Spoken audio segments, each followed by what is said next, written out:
they went to the queen to tell her her subjects had no bread. Do you know what she said? Let them eat cake. Who took the bomb? We're getting screwed, man. Every time we turn around, we're getting screwed. Oh, the revolution's going to be through podcasting for sure. That's the only way we talk.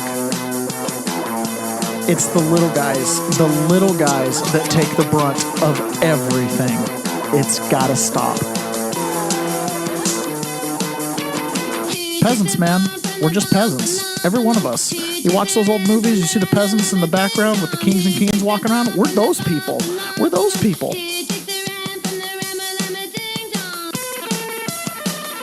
Good morning, peasants. Welcome to another episode of The Peasant's Perspective. Did you notice how, all hell broke loose yesterday? No. Did it? Oh, my goodness. Well, while we were towards the end of the show, Trump tweeted out, the video of the senators that were and a couple of representatives that were to the military, you need to defy lawful orders. Oh, yeah. Go break orders. the rules. Yeah. Well, Trump tweeted out seditious behavior punishable by death. Oh. And then he retweeted, hang them, George Washington would. And then he went on, this is, seditious, treasonous behavior, basically said, arrest somebody, do something now. An example must be set. Ooh. So then, of course, Chuck Schumer, Trump threatening to hang American senators. This is the worst ever. So really, truly, in D.C., all hell broke loose. It got serious really fast. I missed it. Oh my goodness. I know. Well, you had other concerns, Yeah. But anyways, so I don't even know where to go. Who's got the best coverage of everything right now, by the way, is Alex Jones. Okay. Which it's hard because he's 4 hours broadcasting a day, but he's got the most inside track on what's going on, and he's having on a lot of good guests. But it is. So that happened. Then we had the J6 deal that happened. I like Julie Kelly. She's a reporter, and I'm not going to cover this necessarily today because I can't, but it was a big, long live stream that Kyle Seraphin did because Julie Kelly did a meeting with a guy named Viva Fry, who's an attorney from Canada that does a podcast with Barnes, Viva and Barnes or something like that. Do you know what I mean? Man, you're telling me all kinds of stuff I don't know anything about. Oh, my goodness. Anyways, Julie Kelly was basically trying to debunk this J6 pipe bomber being a Capitol Hill police officer. Dude, Viva Fry is an attorney. He's repeating back what she's saying. She's like, so all these coincidences from the FBI that you say you didn't trust, but now you trust that the Ray FBI cleared this suspect. And she's like, do you not hear this? And she's like, well, and then she goes into, I don't think that the J6 pipe bomber at night in the hoodie is the real pipe bomber. I think it was planted on J6 in the morning by someone else. And it's purely her reporting. Mm-hmm. So she's defending her reporting. She doesn't want to be wrong and have led people on a goose chase and basically persecuted an innocent woman who found the pipe bomb. Probably wasn't innocent, but nonetheless, right? The whole thing is just oh my goodness. And so that happened yesterday, which again goes to reinforce there's a massive cover up happening right now at the FBI right under Trump's nose. And so either they're doing something in the background and things are going to pop, or this can't go on. And how many times have we said that? Yeah. That's how I felt yesterday. How many times has all hell broken? How about Dominion voting? We can't have this anymore. You know what somebody, I was listening to some podcasts on the way in this morning, and they said it was a pollster's, Mark Rasmussen. He said voters under 30 have lived 10 years with Trump came down the escalator, and you're either on one side or the other. Yeah. For 10 years, people have been calling for blood, calling political leaders traitors, treasonous, infiltrators, stooges of foreign powers. And at some point, you've got a fervor, a boiling point. I don't know what it is, 10%, 15, 20%. Well, it's the only polling thing looks more like 50%. You could execute a politician on live TV right now, and 50% of the country would say yay. And it wouldn't matter who it was. Well, their paradigm's been shaped very carefully over the last for decade. 10 years. And that's all that they've seen. I have become more and more urgent with our message because for 10 years, you think today's news cycle is bad? Imagine being super connected to the internet, grew up with it, are glued to it, can't write your name, don't even have a cursive signature. Okay. Your entire life is digital. Your entire life has been lived on social media. All of your friend connections are on social media. All of your information comes from the internet. And if you're on the younger end of that spectrum, they locked you in your house and told you it was your school, your everything, your life. And all of a sudden, boomers who have a life outside of the internet, right? They get incensed when they read the Facebooks, the Book of Faces, as they used to call it. I had an old boomer friend, didn't know, what's this Book of Faces you're talking about? It's like, oh, it'll be like your newspaper someday. It'll be like reading the editorial pages. But they don't understand, like, this younger generation isn't even on Facebook with their parents and grandparents. And they're very upset. Okay. They're very upset. They've lost a decade of what are we doing? Is anybody going to fix Obamacare? Is anybody going to do anything about housing prices? Is anybody going to do anything about anything? Is anybody going to clean up the government? You know, you can say, hey, the FBI is corrupt, we should disband them. And you come in and 5 guys get fired and now it's all good in the neighborhood. That's not how reality works, right? So this set of truths that Trump put out yesterday, and in fact, you know what? It's totally worth going and looking, because it just doesn't, if we're going to talk about it, we may as well look at it. The internet was kind of being funny this morning. I had to reset my computer 3 times and reset the internet 3 times. So I had to like lose all my show prep. Boo. Boo. Who's paying for this internet? I know. Do I even have internet right now? What's going on? Are we talking? Yeah. We got internet. Good morning, Marizel. Good morning, son. Hi, Mom. Tony Boy. Good morning, Peasants. And Carlitos. Good morning. Nice camouflage. What is the deal with truth? I took it offline. Like I said, all hell broke loose. What is going on? Oh my! I wonder if something's screaming good. I don't know. So that happened yesterday, and gosh, it's. I want to take a step back for just a second. Like, why is this show the peasant's perspective? What makes us unique in a flooded marketplace? I was thinking about this. You know how many thousands of shows have been added since when we first started? I don't know. There wasn't even really live streaming when we first started this thing. We totally got derailed.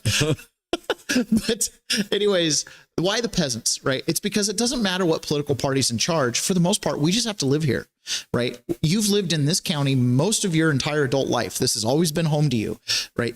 We live here. Your family goes back a couple generations, right? Many of us have long ties to wherever you live. And even if you don't, even if you're a transient person and has moved and stuff like that, it doesn't matter.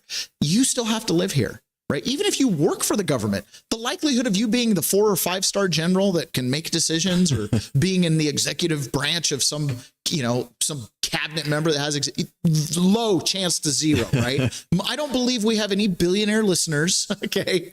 So we're peasants. Like, we have to live here. We have to live under what economic system there is, pay our taxes in whatever currency that they've got circulating around. When you go to Walmart and you buy your eggs and milk, it doesn't matter if it's Brazilian reais, Japanese yuan, or American dollars. You had to go to work and earn whatever it took to buy that milk, bread, or eggs and butter, right? Yep. We're peasants. And so we have more in common with each other because we have to live here. If the lights turn off, guess what? You're going to have to get to know your neighbors. Because only 100 years ago, the average person didn't even leave 40 miles from their house. And go back another 100 years after that, it was like 5 miles. So we're peasants. So as we watch this whole drama unfold, much of it is in our sphere of concern. It's not things that we can directly affect until you take control of your choices. Until you realize what Gandhi expressed to the people of India, until you control your economic choices, you'll be controlled economically. When you buy what they put in front of you because it's there and they tell you to buy it, they're in charge of making that offer and the benefits and the terms of that transaction. When you refuse to do business with them and find alternatives, then that gives economic pressure for them to change what they're doing. Right? If you don't buy the red dress, don't buy it. And eventually they'll stop making them. Right? That's the whole idea with that. And so you vote with your dollars, your clicks, and your eyes. So you want to support the right things. We want to be in the right direction. And I think that's why the peasant's perspective is we want to see the world through that lens. right? It's not just about what's in it for me. It's what's in it for me, my grandkids, right? How does it honor my grandparents? How do we balance all the equities that we normal, everyday people have to balance? How do I eat Thanksgiving dinner with people with different political opinions, but yet we're family? Does that make sense? And so as we approach this stuff, we have to get square on a couple things. One of the things that makes society work and makes life good for we the peasants, right? We the people, is law and order. A clear expectation of what the boundaries that society has set for normal, acceptable behavior are. As a parent, we see this in our house, right? Anybody who's studied child development will tell you that by the age of 4, children have pretty much developed their centers of trust and fear and things like that. So when you create proper boundaries and you allow them to express themselves fully within those boundaries, they get a sense of self. Right now, when you don't allow them to express themselves fully, or you change the boundaries on this constantly, okay, now it's okay to act out, but now it's not. But they don't understand why the boundaries changed. Does that make sense? You create inconsistency. It's the same thing with we the people, right? A lot of kids are running around in their childhood reptilian brain, not thinking things through a lot of times. And so you have to set clear boundaries. That's why when you create speed traps, you enforce the idea that the speed limit matters. Right? It matters. Even though you could go faster on this lonely stretch of highway, we make sure and patrol this mile because it's the mile that has the least reason for you to get a ticket in. And that's where you need to follow the law. Because if you'll drive the speed limit at that abandoned mile out in the middle of the desert, you'll drive the speed limit in my neighborhood. Does that make sense? Yep. So we have to enforce the law. We also, as a people, have to keep the law in check. We have to reject stupid laws that are not based in sound reason or proper function, right? We have to resist that stuff. So it's one thing when you say, listen, everybody's got to drive the speed limit and we are going to come down like a hammer. You go 66, you're going to go through the process of standing before the magistrate and paying the $200 ticket, right? But if you're going to have us pay a ticket for not wearing a mask and you can't justify the reason for that, I know why we're not speeding because I don't want you speeding it with my kids on the sidewalk. Does that make sense? So I can justify that. But when we're talking about the mask, there's no correlative science. Like now we're just, I mean, why don't we drive 3 miles an hour? Why don't we do that? Everybody would be safe. Well, now we're not being reasonable. You know what I mean? Yeah. So that's the thing. We have to keep good laws in check. And how do we do it? With our eyes, our dollars, our clicks, our voices, and our support.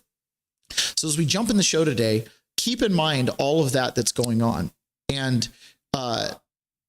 so as we talk about these little micro stories, sometimes we get into the Epstein stuff or this, it's easy to see it and kind of go, how does this affect me? The reason I'm paying attention to it is because the people that little story affects are the people that run your banks. They're the people that run Harvard or was a secretary of the Treasury. You see what I'm saying? They're the same people that are gaslighting the hell out of us. Yes, exactly. So it's like, okay, this story has relevance because this explains why I pay 30% interest on a credit card, right? This explains why my kids or can't buy houses. You know what I mean? Is because these guys are doing something. These guys are propping up something. Something that we don't quite understand fully. Something that we don't quite understand. And what have people been watching in politics for the last 10 years? You're looking at a system that has become large, huge, capable of supporting a ton of grift and graft and corruption. And the American people themselves have become largely wealthy. And what I mean by wealthy is not that comparatively you're wealthy. It's you're all walking around with a cell phone in your pocket. You're all, you know what I mean? You're all like, nobody's hungry. Our poor people are obese. You know what I mean? Like we have an abundance problem that's creating a lack of purpose in our country. And so Trump opposes that. He wants to return the power to the people. He wants to return the economic opportunities to the people, right? He doesn't want to give things to people. I don't get that sense at all. He wants to create an equal playing field where the cream can rise to the top. People can find their place in the system. The poor you have with you will always, but if we empower people, they'll take care of their friends and family that need help, right? That's the message I get. On the other hand of that, you have whatever it is we've been doing, this collectivist, socialist, turn the other cheek to the point of not having a face left. You know what I mean? Like, and these two things oppose each other diametrically. So as we go through today's program, what you're going to be paying attention to is we are actually at war. And some of us understand this more than others, viscerally, in fact, right? Why did they put me into prison? I remember walking with an intelligence officer. We were both in prison together. And he was like, you know, if J6 was really about the violence that day, and they would probably have arrested, 25, 30, 50 people. If J6 was political, they would have maybe arrested 50 or 100, and a lot of politicians would have talked about it. He's like, but this isn't even political. That's not even that. He's like, this is like trying to take control of civilization, right? He's like, this is so much more than political. No politician would sign off on 1,500, 1,600 arrests like this. No praying grandmas would have been arrested. There's no politician that says, oh, I can win by charging that grandma who came in and prayed for 3 minutes and walked out with misdemeanor charges. No politician thought that's a winning message, right? No, this is CIA, FBI, nameless, faceless, don't care. They want to break us. Yeah. And the sooner people understood that, the sooner it was easier to figure out what was going on.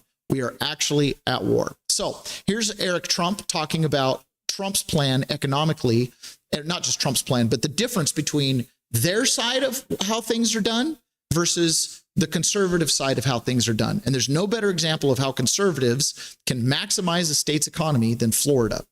This is Eric Trump talking with Laura Ingraham about that. Oh, let me change the audio here. That was a pretty decent opening monologue. I usually don't monologue. I just felt like it was kind of important to define that because stuff kind of got real yesterday. I mean, for some people, if you're a casual listener and, you don't really know what's going on and, you're just kind of like, oh my gosh, more rhetoric. This isn't rhetoric. People went to jail, right? Trump admin people who supported him, attorneys, they got attacked. They went to jail. They went bankrupt. This is war. People died. Like, just because you don't recognize that doesn't mean that's not what's happening. There's a lot of people that sat through the Civil War. There's a lot of people that sat through the Revolutionary War. There's a lot of people that sat through World War II. You know what I mean? I mean, we look back and we act like, oh, it was everybody. No, it wasn't. No, it wasn't. Yep. Why do you think the soldiers came home? Nobody related to them when they came home. Because it's very few who went. A lot of people paid taxes, but a lot of people were not affected by it. Yeah. Okay. Remember all the people that went to Vietnam and came home and they were ostracized. Yeah. And who was affected by Vietnam? Not the mature people, nope. Not the people, right, who'd made their life after World War II. Who was affected by it? The youth. Yep. Right. They were affected by it. And guess what? You've just had a nation that's been at war for 20 plus years with nonstop deployments. I have personal friends who went on 4 and 5 deployments and many, countless numbers of friends who went on 1 and 2. Starting in Afghanistan. So these guys gave, if they were in the army and they went on 2 tours, they gave 3 years of their life, 2 18-month tours to go fight for what? What was it that we were fighting for? To save the Afghanistan from the Taliban? Save the heroin? Oh, no, it was to save Afghanistan from the Taliban, right? Some freedom. They needed some democracy. Who runs Afghanistan now? That's a good question. Yeah. So it's time to start focusing on what works and stop focusing on things that don't. And that's the message. So we, the people, are up for grabs. The peasants are going to allow somebody to run this place, and whoever's been in charge the last little stretch has not prepared us for the future very well. So Trump's trying to prepare us for the future. Let's do federalism. Let's look at all the states and how they work together and see which ones work best. Probably not, Laura, but I think it doesn't matter. Again, it's kind of bravado. What's sad to me is I now live in Florida, and you literally have Ron DeSantis in the state of Florida who's going around saying we're going to eliminate all property tax in the state of Florida.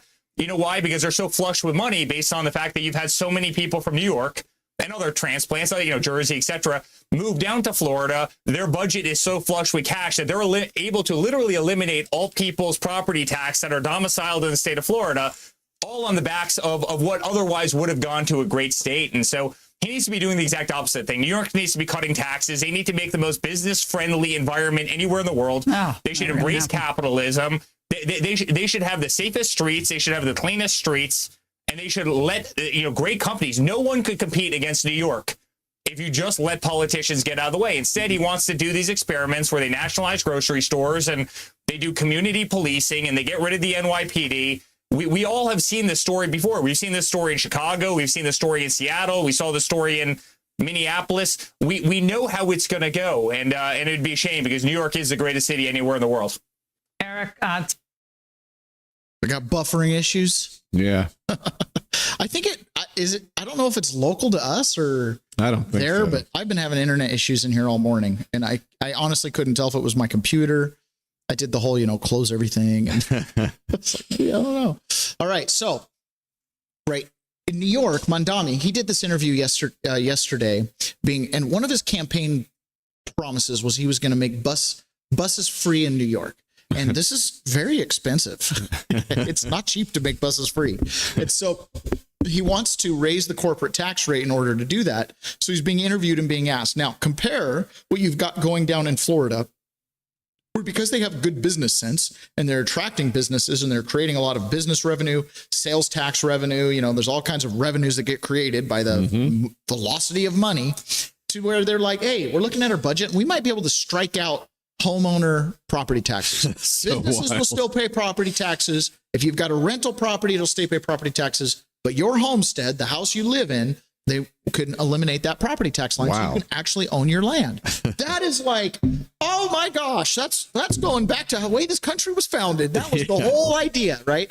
That's a big deal. If that happens, I probably will move to Florida and make it my primary residence. I might still own other houses, but I will definitely own something in Florida, right? So they're having a surplus because they're doing good business sense. New York is doing nothing of the sorts. They're not doing anything to like stimulate business growth. They're just basically like, listen, we're in New York and you have to be here. We're the financial capital of the world. They're not even trying to retain the people they got. They're like, you want to go to Florida? Bye. They're not. It's, in fact, the truth of it is, if you're big enough to be there, you're probably paying into the system to stay there. You know what I mean? So this is what he was being asked about. How are you going to pay for it? Because Kathy Hochul said, hey, taxes come through us and we are not raising corporate taxes. And the other one, you've been talking about fast and free buses and you're meeting with the governor. I've heard you talk about many times that you don't want to take money away from the MTA. You want to put money back in. It's something that she agrees with, right? We don't want to take away money from the MTA. How are you getting that money, the $700 million to make the buses free, into the MTA if she's not for raising taxes? I think that the two clearest ways to raise that money is through the raising of the state's corporate tax to match that of New Jersey. I think that a lot of this is still a case to be made, whether it's the corporate tax or whether it's the personal income tax on those who make more than $1 million a year or more. I think that these are the clearest ways. I've also said that if there are other ways to raise this funding, the most important fact is that we fund it, not the question of how we do it, but that we do it.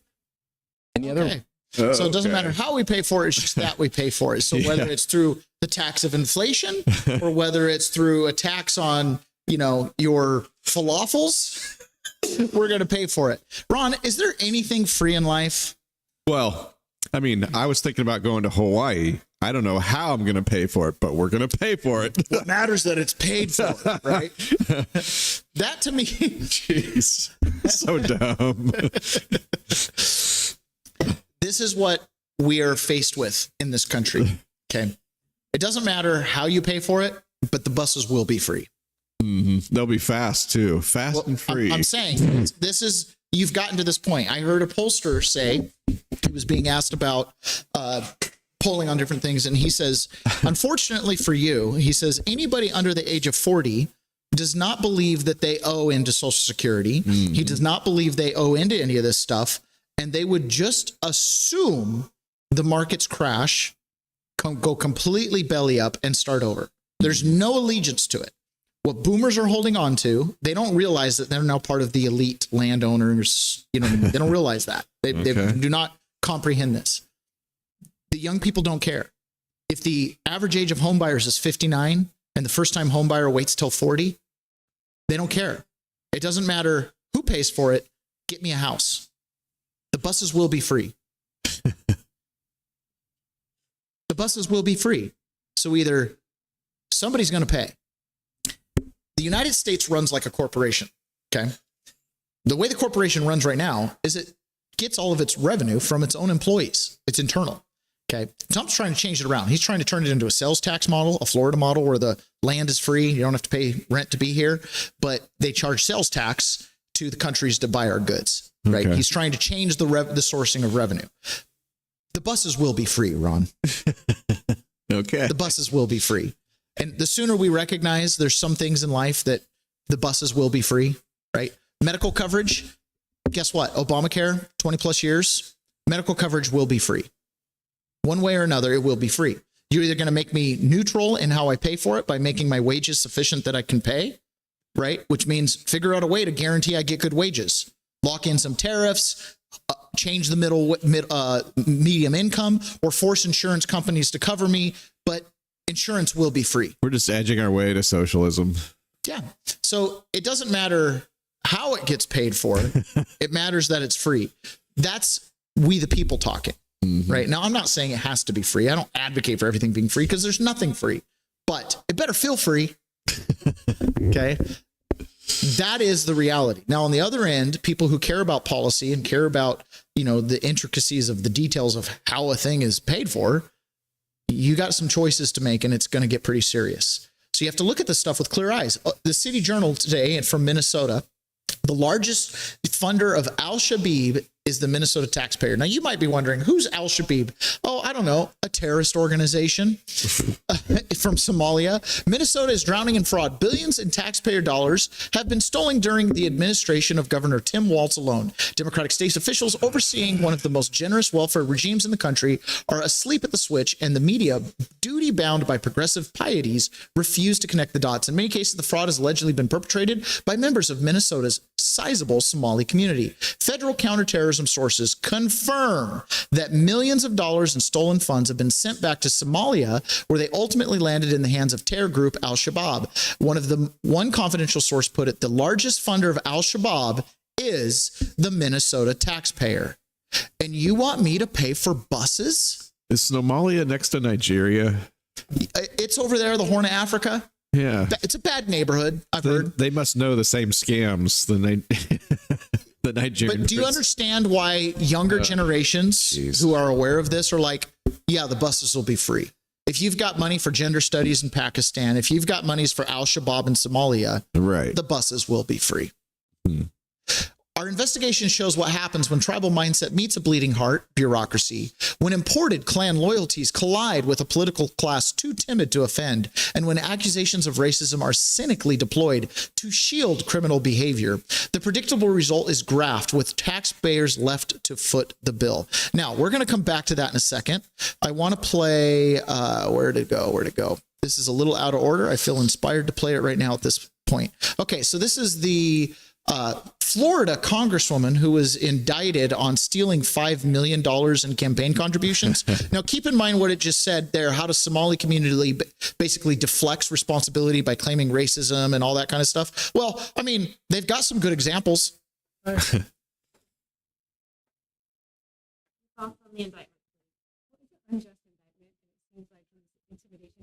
is horrible audio. Yeah, it is. But that's her. 5 million. She has the audio. And everybody has been giving me so much support. And we're going to keep fighting. That's what it needs, which is fair prices, housing. Not horrible audio. Sorry, guys. We're not she basically says I was indicted because they're all racist and they can't have a successful black woman running a FEMA business. Yeah. And I'm getting lots of support, not from us, lady. If you were to design a welfare program to facilitate fraud, it would probably look like Minnesota's Medicaid Housing Stabilization Service Program. So this article is unrelated to the guy that we talked about yesterday that accepted a plea deal for having taken millions of dollars. He was just spending most of it locally and buying some nice houses in Kenya. This is totally different. These guys are funding terrorism. The HSS program, the first of its kind in the country, was launched with the noble goal to help seniors, addicts, and the disabled and the mentally ill secure housing. It was designed with low barriers of entry and minimal requirements for reimbursement. Nonetheless, before the program went live in 2020, officials pegged its annual estimated price at $2.6 billion. Costs quickly spiraled out of control in 2021, and the program paid out more than $21 million. The following year, costs shot up to $42 million, then $74 million, Surprise. then $104 million. Surprise. During the first 6 months of 2025, it totaled $61 million. On August 1st, Minnesota's Department of Human Services moved to scrap the HHS program, noting that payment of 77 housing stabilization providers had been terminated this year due to credible allegations of fraud. So basically, as you can see here, tale as old as time, create a system that's all loosey-goosey. A bunch of people that have tribal, clan, and other affiliations are like, free money? I'll take it. Send it back to Somalia. And meanwhile, the taxpayer foots the bill. So do you understand that the buses will be free? Well, on that you topic, can't sustain this, and you can't just go, oh, we fixed it, we put the bad guys in jail. No, I want the money back, and I want it at my elementary school. I want you to pay off the tax levy we had to vote for so that we could build that gymnasium. I want the Al-Shabaab money. I want it called the Al-Shabaab Memorial Fund, right? And that's what I want my kids' gymnasium to be. Go pay off the tax levy you charged us, Minnesota.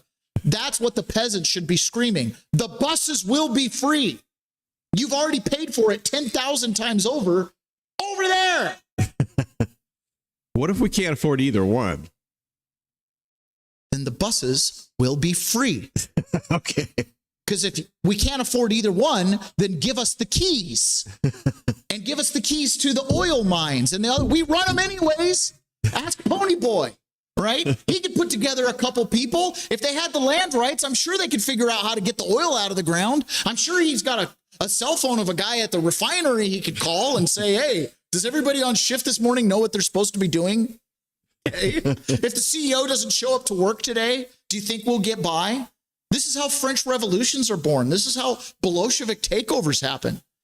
At a certain point, you look around and it's like, you have money to fund terrorism. You have money to fund gender studies. You have money to do all these other things. The buses will be free.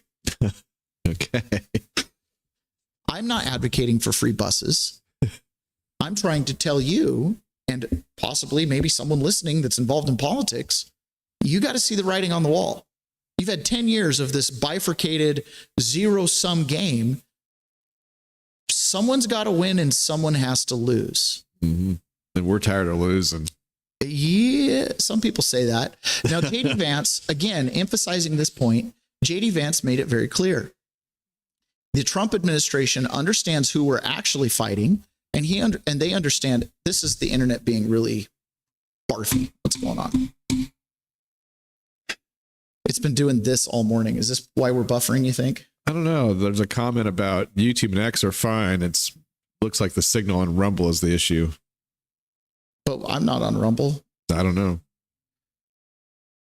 Sorry for the show flow, guys. All right, let's see if we can get this to play. What is the deal, man? There must be like some... Just open a new browser, maybe? No.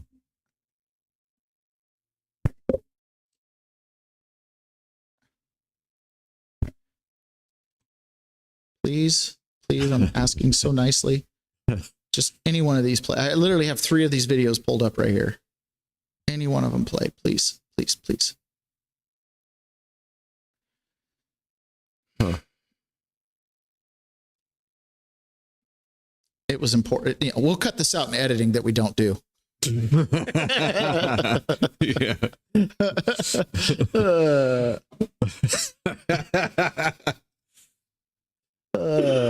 By the way, if anybody knows anybody who wants to have content that they can push out, do their social media thing and like the clips, we're looking for somebody. We're looking for someone that's down for the journey to grow this thing with us.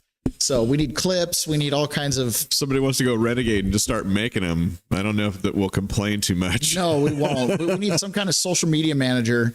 Yeah, to be hired after performing the work. Yeah, it shows your portfolio of our clips. Of our clips, yeah. Whoever can get the most engagement wins. This is maddening. This is maddening, Ron. I know. I apologize.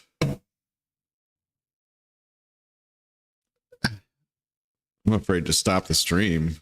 It acts like it's going to be fine until I go to...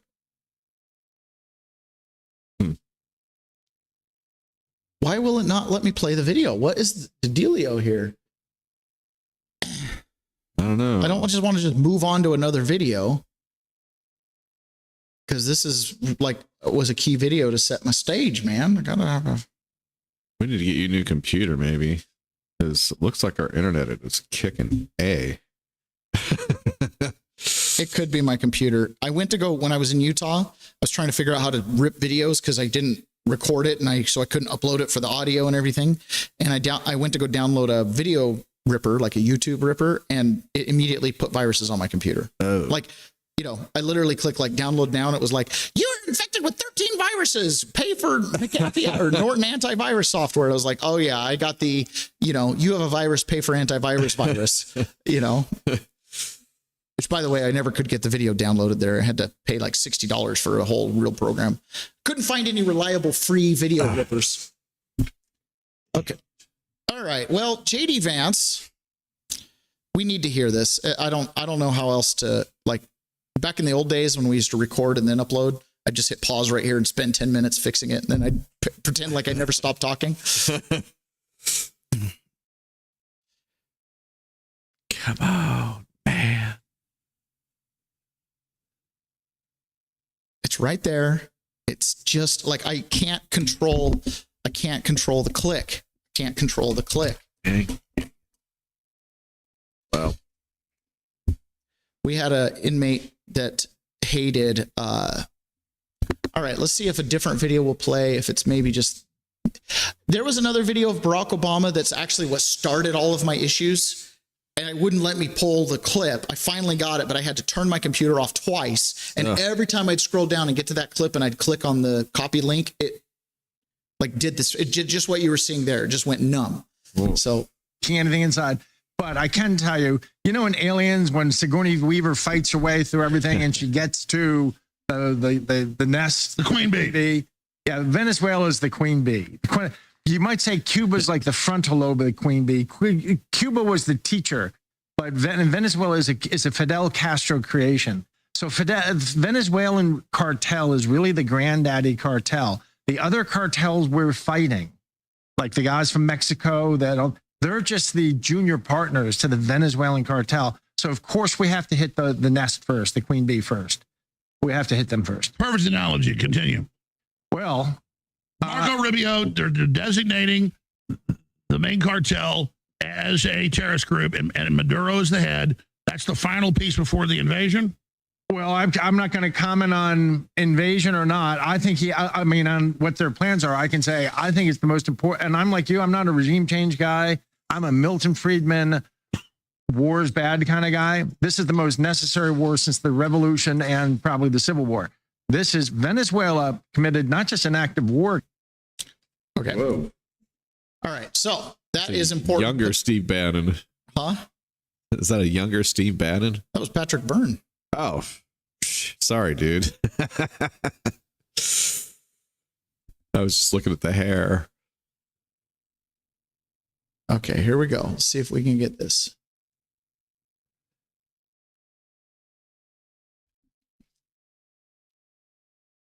Having internally blind us to the fact that we're up against a radical leftist movement that murdered my friend a couple of months ago and that would throw many people in the Trump administration in prison, not for doing anything illegal, but for not following the far left's agenda. That is the real opponent here. A political movement in this country that has no animating principle, that has no agenda for the American people. Their sole obsession is to take down Donald Trump and anybody who helped Donald Trump govern. Focus on the enemy, have our debates, but focus on the enemy so that we can win victories that matter for the American people. That's my message. Right. So now, okay. That was what all the fuss was about. So we have a real political enemy that will kill Charlie Kirk, that will put Trump supporters in prison, not because they did anything specifically wrong, but because they support Trump. And what does Trump represent? He represents American sovereignty. He represents Make America Great Again. He represents the country. He represents the land and her people. He's a kid from Queens. right? It's not that complicated to figure out Donald Trump. It's the guy who likes McDonald's and Diet Coke and has a chip on his shoulder because he went and did business in Manhattan, but he was from Queens, right? It's not hard to figure out. He doesn't have that deep cartel connection. He's not part of that nihilist group. He believes that there's purpose. You find purpose, if nothing else, in your work, right? Whereas we are up against a leftist group that, just like Al-Qaeda, just like Karl Marx, the objective was mostly to take down the czar, to take down the empire. What came later, that's somebody else's fight. This is just the enemy they want to take down, right? Now, unfortunately for us as peasants, our fate is tied in with the empire and those people. Why? Because those people that are trying to take down the empire, they're coming to Thanksgiving dinner. Yeah. So we are the fulcrum of it all. We can stop them from taking out the empire if the empire is good for us, by compelling them at Thanksgiving dinner to have some temperance and patience and take a look at all the good things that are being done economically and things like that. Does that make sense? Yeah. Or we can egg them on and be like, yeah, screw it. MTG's a traitor. They're all corrupt. Take them all down. The buses will be free. So now let's jump back over here to Alex Jones. So you just heard not Alex Jones on the Alex Jones show. This is Patrick Byrne. Now, sometimes there's people that have pop up. Like, for example, you saw Patrick Byrne. You go, oh, who's that?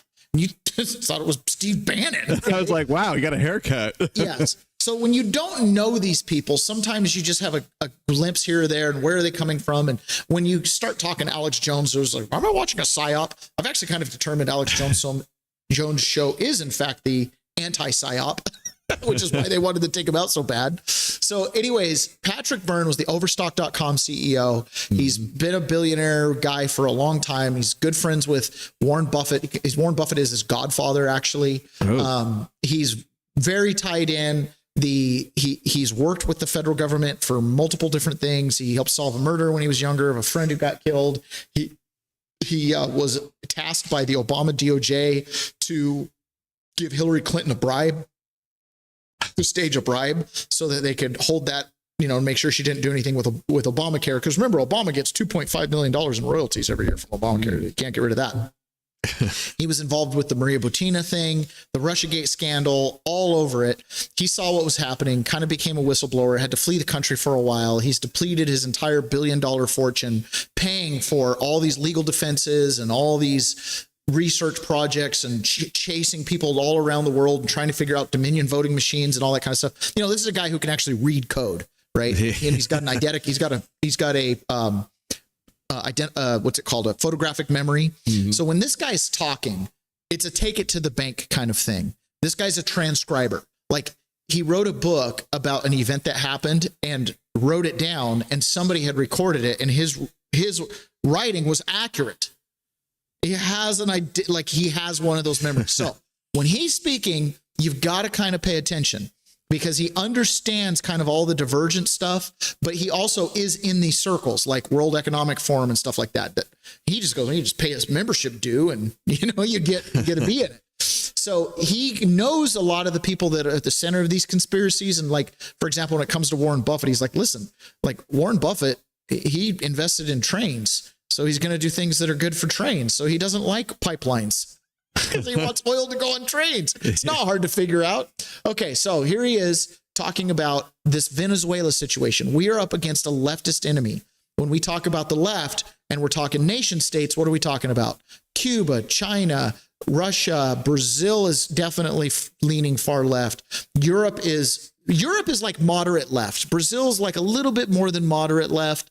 Canada's kind of that moderate left. But when you're talking China, you've gone far left. They're full on communist.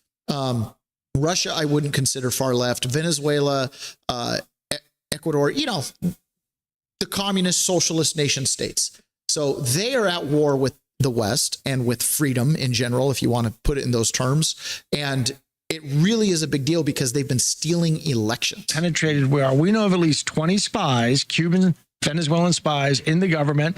At least one has been arrested. There's more to be arrested, so I'm not going to name. I'm sure there's more to be arrested. I can't live here if there's not. So he's got a good team, but he's got to go forward. He's getting tied up. I think he's letting people tie him up. He's got to go forward on Venezuela. Maybe give Maduro one last chance to get out. And I think that there's, and I believe it's public, that there's an offer he could leave with his entourage, with his money and everything, and all the cartel to Sol can go live out their days on a nice beach somewhere. It's just a question of whether they're smart enough to take it. I think they don't probably conceive of the power of a USS supercarrier. I was actually on the USS Carl Vinson. I know you talked about the Oklahoma bombing, Alex. Remember the Oklahoma bombing? Yes. I was on the USS Carl Vinson in the Pacific the day that happened. And that's an old-fashioned 60s, I think, 50s carrier, and that could take a country like Venezuela. What we have 15% of our firepower arranged against Venezuela. It's going to be, I don't know what they're even thinking of to try to pretend they're going to stand up against this. They have no chance. When do you think Trump makes the move? I know he's trying to get Maduro just to leave.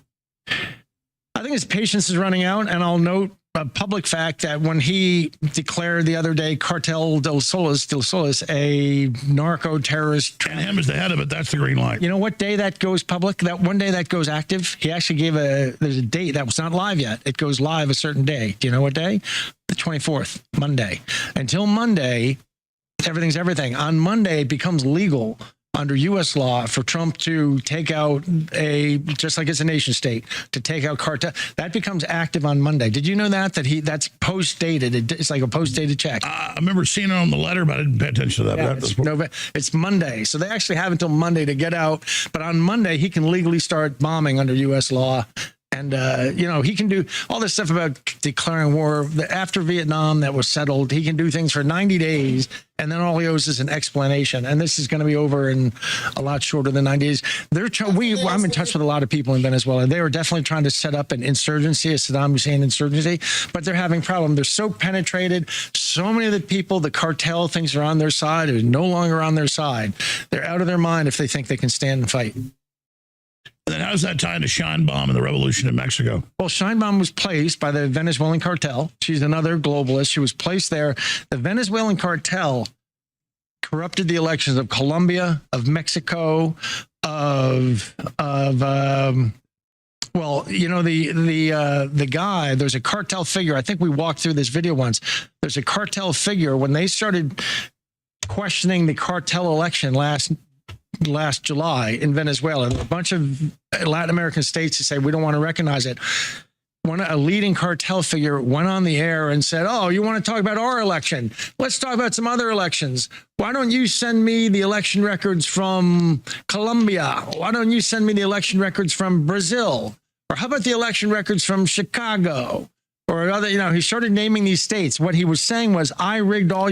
I remember when this happened. Right, when Venezuela had their last election and the whole world was like, it was falsified. And they're like, how'd you do it? Well, the Dominion voting machine. Shut up. And it's exactly what he's talking about. Guys like, you guys don't like these voting machines. Well, let's talk about all you other people that have voting machines. Do you remember the results of the election? Yeah. Wasn't it like 95%? It was, well, what happened was the opposition won like 70%. And they said, we got 51%. And they closed the voting, closed the recount, and we got it. And then that's it. Like, okay. Turns out we don't even need this machine. If you come down against me, against mine, I'm going to expose it. And everybody just shut up like little lambs. But so he's rigged. We know he's rigged 72 elections. This cartel has rigged 72 countries' elections.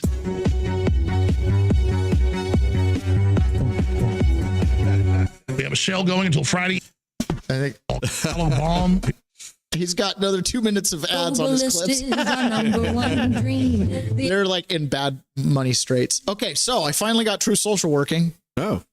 Okay, so here we go. So yesterday we got done with the podcast, and right as we walked out the door, Trump posted this. It's called seditious behavior. So he's actually quote tweeting this Washington Examiner post, which says Democratic veterans in Congress urge service members to refuse unspecified lawful orders. So Trump says it's called seditious behavior at the highest level. Each one of these traitors to our country should be arrested and put in jail, all caps. Their words cannot be allowed to stand. We won't have a country anymore. An example must be set, DJT. And then he goes through and he retweets people. Why aren't they under arrest for sedition? Throw them out of their offices. called seditious conspiracy. Every one of them should be on frog marched out of their homes at 3 a.m. with Fox News filming the whole thing. I think they should be charged with sedition. Also, of those tapes, also save those tapes and run them when the next demo commie is in office. Domestic terrorism, Democrats always causing chaos and destruction. Anything these traitors disagree with is what they consider an illegal order. They are a disgrace to the uniforms. They can be brought to justice under UCMJ, get busted down, or dishonorably discharged and lose their career and benefits. Step right into that blank. That's the ticket. If they don't follow orders, they should be fired. Dems getting too close and closer, being on their way out. These Democrat veterans took the same oath I did. He posted this long one basically saying these guys need to be court-martialed and killed. You know, one traitors. thing that I was wanting to mention yesterday and I forgot was that, you remember how they were like, well, I'm retired, Air Force, and I'm retired, blah, blah, blah. And the one chick was like, I'm retired CIA. And then I was like, Oh, she doubled down yesterday too, by the way. She doubled down. So then this hang them George Washington would. Unlawful is the key, folks. Unlawful. Sedition, insurrection, treason. So then he posted this clip again. This is really bad and dangerous to our country. Their words cannot be allowed to stand. Seditious behavior from traitors. Lock them up. Question marks. DJT. This right here. See this question marks? That right there tells you he's fighting an internal war within the government. Seditious behavior punishable by death. As Summer sought clandestine relationship with woman he called a mentee, Epstein was his wingman. Former president of Harvard. Great. And then Elon Musk, who once called Donald Trump a pedo and started off the whole Trump's on the Epstein list, just tweeted out, I would like to thank President Trump for all he has done for America and the world. You can be my wingman anytime. I'm telling you, man, the pincer move. I think we might be the only people who saw that. So the other thing, too, this was the video that started all my internet problems this morning. Let's see if it plays. So this is Barack Obama talking about not being able to hack your digital stuff. Now, keep in mind, in this war of stuff that's going on, we have a new battlefield. We have an entire new world called the internet and the web and all that stuff, right? And the government that has been regulating it and, taking campaign contributions and blah, blah, blah from these different corporations, the government has a certain attitude about this tech. And this is something that I'm constantly reminding us about is your tech is spying on you. Or disrupt a terrorist plot. What mechanisms do we have available? Even do simple things like tax enforcement. Because if in fact you can't crack that at all, government can't get in, then everybody's walking around with Swiss bank account in their pocket. Or disrupt a terrorist. He's basically saying you can't have privacy because then we couldn't A, disrupt a terrorist plot or collect your taxes. Any tool the government gets, they can and will use against you. If we give them tools to hunt down terrorists, eventually they'll be hunting down tax scofflaws, right, with those same tools. Yep. So here's a little bit more about Patrick Byrne, again, talking about this internal insurrection. Now, back in 2021, actually, it was 2020, but then in 2021 as well, there was a bunch of Zoom calls that got released. Now, at this point, we'd stopped being on the air, but I remember hearing these and I listened to them. There was hours and hours of them got released, and I would listen to them while I was installing septic systems, and it was very disturbing. But I was indicted, so it's like, well, I better stare at this thing full on because it's going to come eat me anyways. So I kind of want to know what's eating me, right? And I was like, oh, this was totally orchestrated, planned. J6, they talk about planning J6, and it's like it's smoking gun type of stuff, but you're like, why does nobody ever care about this? So when Patrick Byrne brought this up, I was like, oh, thank goodness. And the administration is aware of it and doing something about it.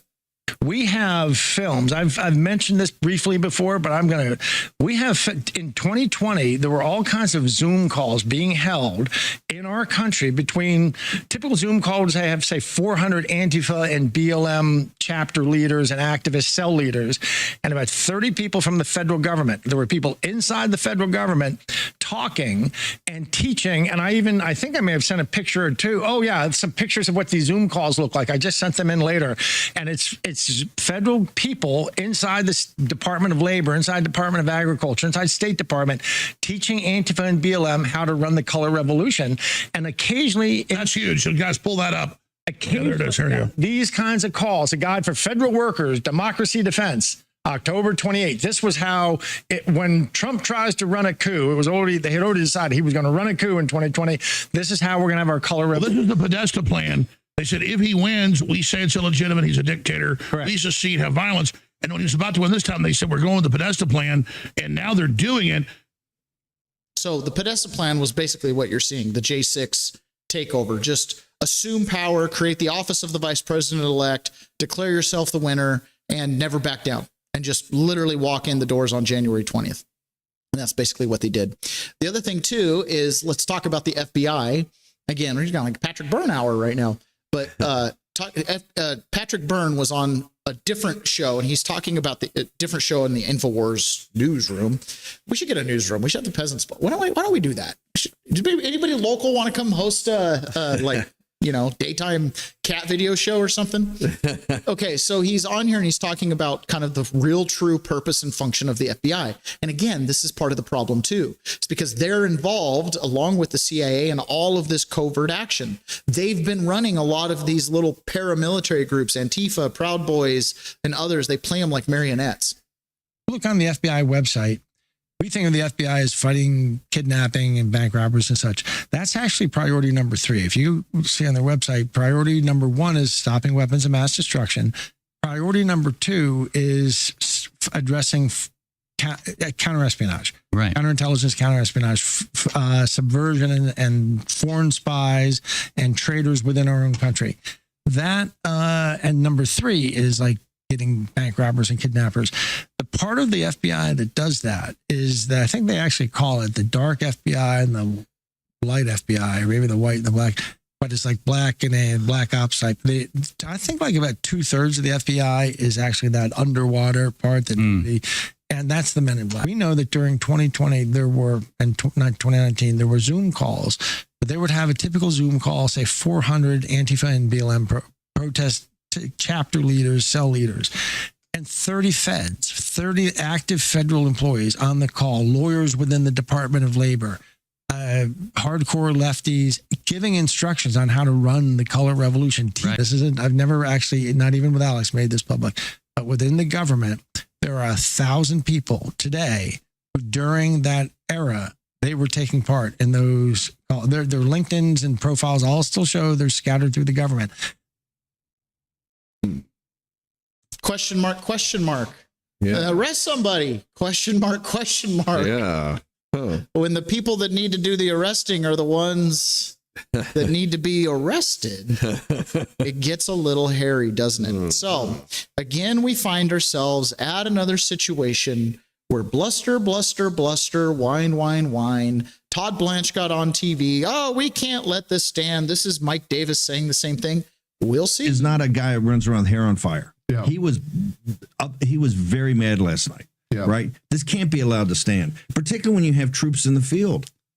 Lincoln and FDR would never have allowed this to stand. OK, they would take immediate action on this. I mean, it's a look. This is, again, the most dangerous speech I've heard from politicians in a very, very long time. You have Democrat members of the House and Senate, wink, wink, nod, nod, telling intel officials and military officers enlisted to ignore orders of the president of the United States. They say unlawful orders because, of course, a 19-year-old, Army enlisted guy supposed to know what's a lawful order and not. I would say this, that with the president of the United States, with his broad Article 2 executive power, with President Obama getting an opinion from the Office of Legal Counsel saying that he can drone strike, extrajudicial drone strike, and intentionally premeditated killing of American citizens, including a minor, and that was said. The Office of Legal Counsel said that was okay. I would say to military and intel officials, you better follow every order of the president of the United States. And if you have any doubt, the doubt should be in favor of following the order, because if you don't, you're going to end up in the military brig or worse. Yeah, so follow your orders, because they're definitely not going to stop the people who are telling you not to follow your orders. I'm a little cynical right now. I'm like, right. Yeah, me too. Orders are orders. The lady stole $5 million from FEMA. They arrested her. That makes sense. This telling military members not to follow their orders, it's ethereal unless you do something about it. And if you do something about it, you got to finish the job, which means you got to take all of them. You got to take the people standing behind him that put him up to it. You got to take them all. So we probably won't see anything happen. But that's okay, though, because yesterday, aside from the stock market taking a dump, Bitcoin taking a dump, we had great employment numbers. The September numbers were absolutely like hit out of the park. You know, as you said, a double is very rare. But if you dig down into the details, there's actually proof in the pudding that President Trump's policies are really working. And here's what it is, that there was a big surge in construction workers. And we went back and traced it back to, do you remember President Trump said we're going to expense new factory construction? In September, we counted 11 major companies that broke ground on new factories and hired those construction workers. And the reason why that's so positive is that those factories are going to fill up with new workers and start making stuff and so on. And so President Trump's policy of onshoring production, creating great jobs for American workers was really, really visible in this report. And of course, it shocked experts because they've been naysayers about the president's policy all along. The September number. I remember late 2018, 2019, it was like the economy was humming. I mean, it was like we were booked out for like 6, 7, 8 months. People were trying to throw money at us to get their project started. And I mean, it was like, it was roaring. And then COVID hit. I mean, it was like we were booked for months. COVID hit. Most of those people stayed booked. We just kind of staggered them, but we almost took no new bookings. I mean, it became a trickle. And by the time I went to prison, we were literally doing the 2-week game. We're just 2 weeks out. Now, I can look at it and go, well, that was because I was getting ready to go to prison and, you know, we're trying to wind things down and trying to make sure other people could fill in if I had to leave. But at the end of the day, like, no, there was a big difference because we never advertised. We never had a website. We never had anything. Literally just the phone rang. So one day the phone rang less. And so the fact that we're starting to see that. This is what led Scott Bessent to say this. He's very optimistic for next year. First rare earth magnet made in the United States in 25 years. It was made at a plant in Sumter, South Carolina.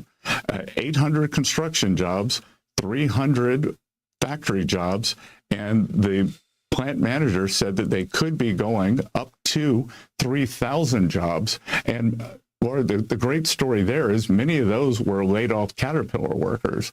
But so I am very optimistic about the first, second, and accelerating into the third quarter in terms of growth. But I think what's important here, Laura, is we are going back to Trump-style growth, which is high growth, low inflation, which is just the opposite of the Biden years. Well, and first rare that's a really weird look when you got a guy on TV going, check it out. Magnets, they're the future. But they're everything. Right? I know, but it's just funny. You know what? It just goes to show they get it, right? If it was the Obama, they would be like, look at the cool phone. We're like, that's awesome. But Trump, I told my mom this one time and she repeated it back to me later. And I was like, I do feel that way. We were taking the Seattle ferry towards Seattle and you're looking at that Seattle skyline. She goes, what do you see when you see the skyline? And I was like, I see mills, I see furnaces, I see mines, I see ore smelting, I see trucking, I see an entire empire of people running around to get the supplies and to bring them here. Glass, there's you know how much flame goes in, smelting and like hot temperatures go in to build a skyscraper. And I was like, that's what I see. And she was like, oh, I just see buildings. Like she was like talking about the shadows or something, And I was like, no, that's what I see. That is the difference. Obama would be like, yeah, this is cool. But the Trump administration goes, look, this is a magnet, which makes this possible. Right. And I need to like print it off and put it up on the wall over there. But it's like, for loss of a horse, we lost for loss of a horseshoe, we lost the horse. For loss of a nail, we lost the horseshoe. And, it's like it all came down to a freaking nail and you lost the whole kingdom. That's what was going on with magnets. That's what was going on with rare earths. Yeah, we can think it, we can tech it, but we can't make it. The gatekeeper to make it is China, and China's opposed to us, right? Howard Letnick was also on Fox Business, and he's a forever salesman, and he was pitching hard that economy is going to be strong. But the construction jobs alone, you can't invest $3 trillion a year without driving our GDP off the charts. You're going to see 4s, you're going to see 5s, and you're going to see 6% GDP growth under this president because the factory's coming home, the tariffs are bringing them home. You have never seen construction the way you're going to see it. And then when these factories come online, wow, are you going to see numbers nobody's ever thought possible. Okay, so Howard Letnick, we're bringing in 5% GDP. Sounds like you got the money to pay for buses. Oh, no, we need to pay down to national debt. Whose debt? You mean grandma's debt? No, the buses will be free. Have I brought this full circle yet? Yeah. So if Trump gets his way and you're making all that money, then you better provide some free buses. Don't talk to me about paying off grandma's debt. The boomers' debt, the war debt, the endless spending. We paid with our lives. We paid with our energy. We gave you a generation. The buses will be free. That national debt, you can do whatever you want with that. That's grandma's problem. I want a house for myself. You see what I'm saying? Yeah. So it doesn't matter if you're coming from the left or the right at this point. You're either preaching an abundance doctrine, which then you can clearly afford buses, or you're teaching a redistribution doctrine, in which case money's not real anyways, so the buses should be free. The buses will be free. Housing will become affordable, one way or the other. Boomers will die. I know that's morbid to say. And Gen Z and Gen Alpha will be taking your house. The buses will be free. They will be taking your house. They can either pay you for it or you can give it to them, but they will get housing. Okay. So that's why it's so important next week for Thanksgiving, when you're meeting with that lefty and you're meeting with the righty, that you emphasize to them, we can agree on one thing. The buses will be free. Can we both agree on that? Can we agree that we live in an abundant country, that we live in the best country on the planet, that we should have no poverty, and that everybody should have equal opportunity? Poverty should be directly associated with things like specific, acute, bad choices. Mm-hmm. It shouldn't be classes of people. No. You see what I'm saying? Yes. Can we agree on that? Yes. Okay. Let me show you what Trump's doing. And he's actually telling you who's going to pay for the buses. Tariffs, other countries. Why? Because we're selling them goods. Don't you see this magnet? China makes the phone, but now we make the magnet, which means we can start making phones again. Do you see what I'm saying? Yes. Okay, explain that to them. Explain that to them. Otherwise, you're going to get Mandami's answer, which is also the correct answer. It doesn't matter how we pay for it. It matters that it's paid for. The buses will be free. All right, guys, that's it for the private or the public today. We're jumping over to the private, subscription only, Rumble Premium. I know Rumble was kind of glitching out today. Man, we are killing it on X today. Must have been where it was streaming good. That's awesome.